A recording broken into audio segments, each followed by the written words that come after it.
Imran Imran Pratapgarhi.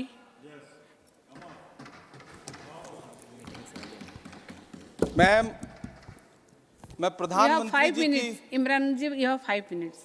Ma'am 10 minute. You have 5 minutes. We requested chairman साहब। Okay. He allowed 10 minutes. Ma'am, प्रधानमंत्री जी की सैकड़ों बार थपथपाई गई मेज के बीच अंतरिम बजट पेश किया गया और बड़े बड़े दावे किए गए। देश ये कैसा बनाया आपने, लूट कर पैसा बनाया आपने, देखिए जलते दिए भी बुझ गए, अजब दीपक राग गाया आपने। मैम, पूरा सदन अमृत काल के बजट की चर्चा कर रहा है, मैं तो गरीबों की रोटी और दाल के बजट की चर्चा करूंगा। तुम्हारी फाइलों में गांव का मौसम गुलाबी है, मगर ये आंकड़े झूठे हैं, ये दावा किताबी है। मैं इस बजट को अमीरों का अमीरों के लिए पेश किया गया बजट कहूंगा। इसमें गरीबों के लिए कुछ है ही नहीं। नौकरी मांगने वाले नौजवानों पर लाठियां बरसाने वालों, आपने इस बजट में युवाओं को क्या दिया? आपने पुरानी पेंशन बहाली की मांग करने वालों को क्या दिया? सालों से अपने लिए छत तलाश रहे लोगों को आपने इस बजट में क्या दिया? और फिर आपको पूरी उम्मीद है कि पूरा देश आपके इस पेश किए गए बजट पे लहालोट हो जाए, तालियां पीटे, मंगल गान गाए। कैसे संभव है? मैं सदन में खड़ा होकर के इस बजट पे चर्चा करते हुए कहना चाहता हूं कि इस बजट में फुटपाथ पर रहने वाले, छप्परों में रहने वाले, झुग्गियों में रहने वालों के लिए क्या है, उनके लिए क्या है? जो प्रधानमंत्री के किए गए वायदों की बाट जोह रहे हैं। हर साल फरवरी की खूबसूरत सुबह और सजी हुई संसद से बरसते हुए झूठे वायदों की जवाबदेही कौन तय करेगा? कौन बताएगा कि 2022 में प्रधानमंत्री जी जो सबको पक्का मकान देने वाला वायदा किए थे उसका क्या हुआ? लोगों के सरों पर छत देने वाले प्रधानमंत्री जी के जुमलों से अलग उन्हें यह क्यों नहीं दिखता कि राज्यों में बैठे हुए उनके नुमाइंदे लोगों के सरों की छतें उजाड़ रहे हैं? उत्तर प्रदेश हो, असम हो, जम्मू कश्मीर हो, मध्य प्रदेश हो, भाजपा शासित राज्यों के बुलडोजर न सिर्फ लोगों के घरों को उजाड़ रहे हैं बल्कि कुचल रहे हैं लोकतंत्र को, संविधान को, अदालतों के मेयार को। मैम, मैं आंकड़ों की बाजीगरी से अलग हट करके इस बजट पर एक बात कहना चाहता हूं। आंकड़े तो ऐसे हैं इस बजट के, ये कह रहे हैं 4 करोड़, वित्त मंत्री जी 3 करोड़ कहती हैं, प्रधानमंत्री जी 4 करोड़ कहते हैं। पहले तो आप इस झूठ में ही आपस में ही सलट लीजिए कि 4 करोड़ सही है या 3 करोड़ सही है। मैं आंकड़े तो ऐसे हैं इस बजट के मैम कि जो सुने वो बस पथराई आंखें लेकर किंग कर्तव्य विमूढ़ हो जाए। लेकिन झील में पानी बरसता है हमारे देश में, झील में पानी बरसता है हमारे देश में, खेत पानी को तरसता है हमारे देश में, जिंदगी का हाल खस्ता है हमारे देश में, दूध महंगा खून सस्ता है हमारे देश में। मैम, रोजगार, महंगाई, किसान, मनरेगा, पेट्रोल डीजल के दाम, गैस सिलेंडर के दाम, फसलों की एमएसपी की गारंटी, इन सब जन सरोकार की बातों से इस बजट का कोई लेना देना नहीं। हमारे ट्रेजरी बेंच के साथी हंगामा कर रहे हैं। मैं तो कहना चाहता हूं मैम, वो एक बार इनके एक नेता एक गांव में गए और उन्होंने गांव में कहा कि गांव वालों आओ, मैं तुम्हारी समस्याएं समाप्त करना चाहता हूं। गांव वाले इकट्ठा हो गए। नेताजी ने गांव वालों से कहा बताओ तुम्हारी 2 समस्याएं बताओ, मैं दोनों समस्याओं का यहीं पे समाधान करूंगा। तो गांव वालों ने कहा साहब हमारी पहली समस्या है कि हमारे यहाँ कोई हॉस्पिटल नहीं है। तो नेताजी ने मोबाइल निकाला, कहीं फोन मिलाया और मिला के फोन पे पता नहीं क्या कुछ कहा कि यहाँ गांव में हॉस्पिटल नहीं है, हॉस्पिटल तुरंत, यहाँ हॉस्पिटल चाहिए। गांव वाले खुश हो गए कि 1 मिनट में यहाँ हॉस्पिटल आ रहा है। अगली समस्या के बारे में उन्होंने, नेताजी ने गांव वालों से कहा कि मैंने आपकी पहली समस्या समाप्त कर दी, दूसरी समस्या बताओ। तो गांव वालों ने कहा साहब इस गांव में कोई भी मोबाइल का नेटवर्क ही नहीं है। ये है इनके काम करने का तरीका, ये है झूठ बोलने का तरीका। इन्होंने वायदे किए बड़े बड़े, जो 10 साल के इनके वायदे हैं मैं उनके बारे में बात करूंगा। वायदों से ज्यादा इनके नारों पे बात करूंगा। पहला नारा था बहुत हुई महंगाई की मार, अब की बार मोदी सरकार। आइए इस नारे की समीक्षा करते हैं। पेट्रोल, डीजल, गैस, ये तो बड़ी बड़ी बातें हैं। आटा, चावल, दूध, दही, पनीर, छाछ, सब चीज पे जीएसटी। अरे ये फिल्में टैक्स फ्री करने वाले लोग कफन तक पर जीएसटी लगा रहे हैं और ये गरीबों की बात करते हैं।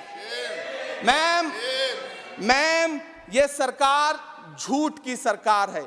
ये सरकार के जितने दावे हैं सब खोखले हैं। आज प्रधानमंत्री जी कह रहे थे सबका साथ सबका विकास। ये कैसा सबका साथ सबका विकास है कि मौलाना आजाद नेशनल फेलोशिप आपने बंद कर दी, आपने माइनॉरिटी डिपार्टमेंट का बजट घटा दिया।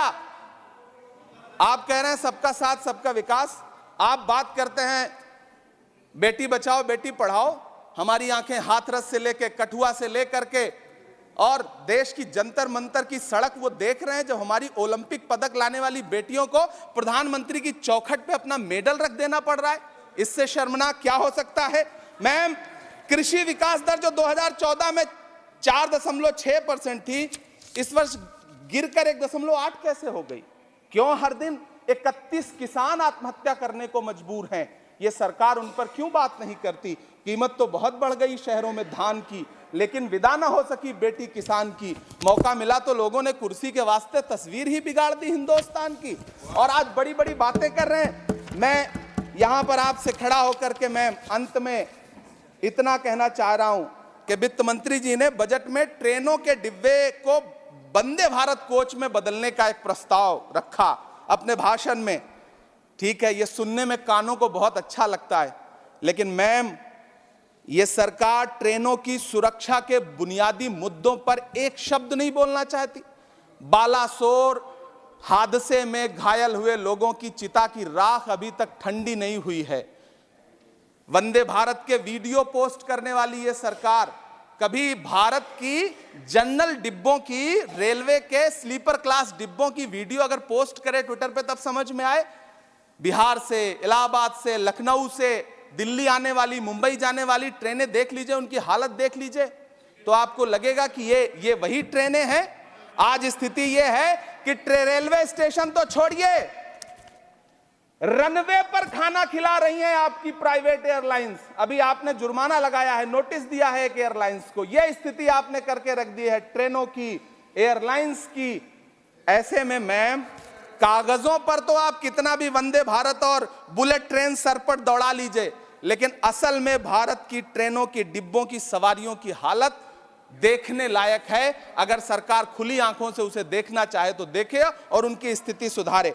आज अपने प्रधानमंत्री जी ने अपने भाषण में यहां खड़े होकर कई बार न्यू मिडिल क्लास की बड़ी चर्चा की, न्यू मिडिल क्लास जनरेट करेंगे।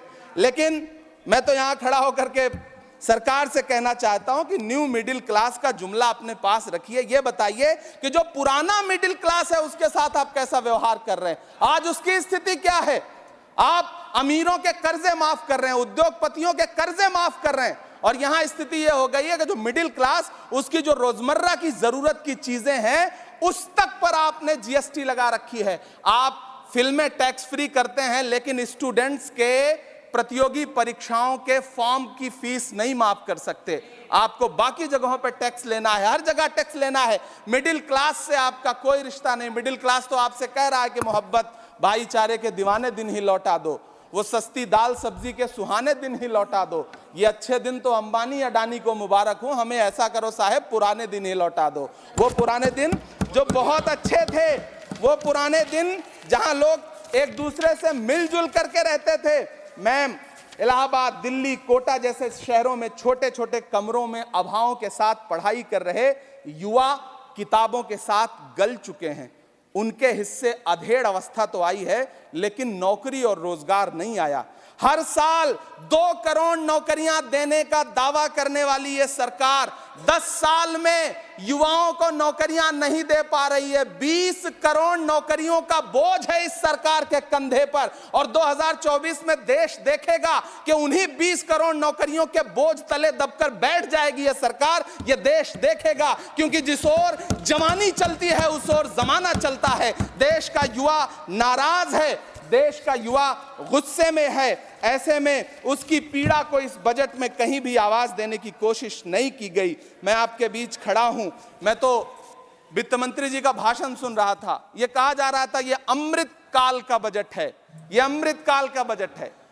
ये कौन सा बजट है ये बाद में तय होगा, लेकिन मैं इतना जानता हूं कि ये इस सरकार का अंतिम बजट है, आखिरी बजट है। Please conclude इसके your बाद न्याय का बजट पेश होगा, जिसकी इमरान चर्चा जी, राहुल गांधी जी पूरे देश में कर रहे हैं। न्याय का बजट, 5 न्याय महिलाओं के लिए, युवाओं के लिए, सामाजिक न्याय की बात जिसकी चर्चा पूरे देश में राहुल गांधी जी कर रहे हैं, वो न्याय का बजट पेश होगा अगली बार। ये इस सरकार का अंतिम बजट है, अंतिम बजट है। अमृतकाल में गरीबों की रोटी और दाल के लिए इस बजट में कोई प्राविधान नहीं है, कोई चर्चा नहीं है। बहुत बहुत धन्यवाद। Thank you.